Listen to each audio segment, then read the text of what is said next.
Bharatiya Janata party की सरकार की कार्यशैली ऐसी रही है जिसमें सरकारी तंत्र का, सरकारी एजेंसियों का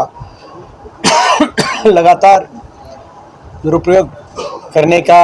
पूरे देश के अंदर एक मैसेज गया है। एक इम्प्रेशन बन पड़ा है कि सरकारी एजेंसियों का दुरुपयोग किया जाता है भारतीय जनता पार्टी द्वारा, और विपक्ष की जो आवाज़ है उस विपक्ष की आवाज़ को निशाने पे लिया जाता है। और विपक्ष के जो अलग अलग पूरे देश के अंदर जो इस प्रकार की जो विपक्ष की प्रखर आवाज़ें हैं उनको सरकारी जांच एजेंसियों द्वारा निशाने पे लिया जाता है। ये कोई आश्चर्यजनक करने वाली बात नहीं है, ये इनकी एक साधारण कार्यशैली का हिस्सा बन गया। लगातार पिछले इतने वर्षों से हम देख रहे हैं, चाहे ईडी द्वारा सोनिया जी का, राहुल जी का, मल्लिकार्जुन खड़गे जी का, उनको समन कर बुलाकर और उनसे इस तरीके से व्यवहार करने की बात रही हो, घंटों तक उनको ईडी ने अपने पास रखने की बात रही हो, चाहे अन्य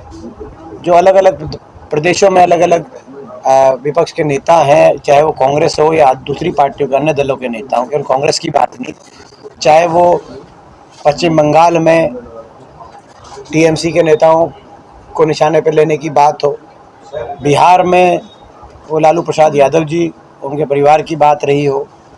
चाहे वो उत्तर प्रदेश के नेताओं की बात रही हो, चाहे झारखंड की बात रही हो, चाहे वो कांग्रेस के अंदर मल्लिकार्जुन खड़गे जी, सोनिया जी,